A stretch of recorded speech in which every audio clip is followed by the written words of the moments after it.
everyone. In today's video, I will be discussing two types of shoulder bags and comparing the two. The other day, I was at Target and I saw an exact dupe for the Coach Brooklyn shoulder bag. And it was this. This is the universal thread, oversized slouchy shoulder bag. And it was only $35.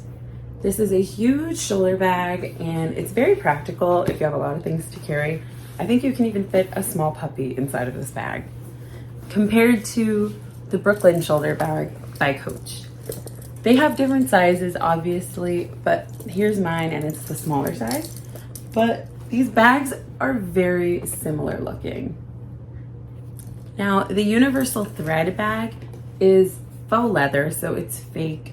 And you know, there is a little wear on it, even though I just purchased it, like little strings coming out of the ends and stuff like that. But it can hold a lot of stuff. And to open it, it has this magnetic opening that clicks. So it clicks open and then it shuts like that.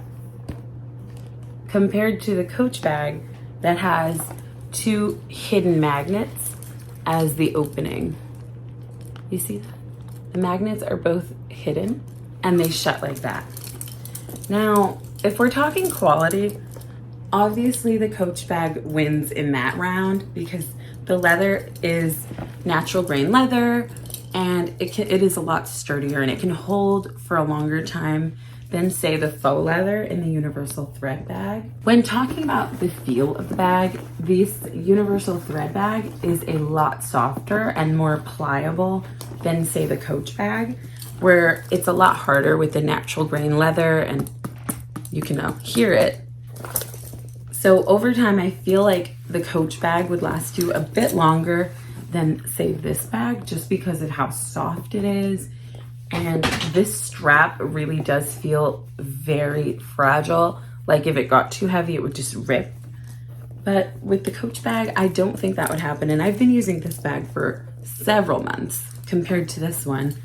And only after a few days, it is starting to get very soft, a lot more fragile. You know, the seams are a little bit coming like loose. Another thing about the Coach bag is that right on the side here, it has this loop to hold some charms. And I noticed on the universal thread bag, it also has the same exact thing. But when I look on the inside, it does not have an inside hook like the Coach bag does. The Coach bag has a hook right here on the inside that you can hold, let's say your headphones or a hand sanitizer, something like that. So right off the bat, the go-to for me would be the Coach bag. But if you're looking to save money and have an easy bag to just have your everyday or putting things inside of, especially for the summer, I would definitely go for the universal thread bag. When I compare sitting on the shoulder, you know, this bag feels nice. It feels like it's not gonna go anywhere and it feels safe. But when I try the universal thread bag, it just feels very, you see how it just runs off of the shoulder? It just feels very soft and delicate, and I want to be almost very careful with it and putting things inside of it. Let me know in the comments which bag you would prefer. Would you prefer the Coach Brooklyn bag for $2.95, or would you prefer the universal thread bag for $35? Let me know in the comments below what I should do for my next video.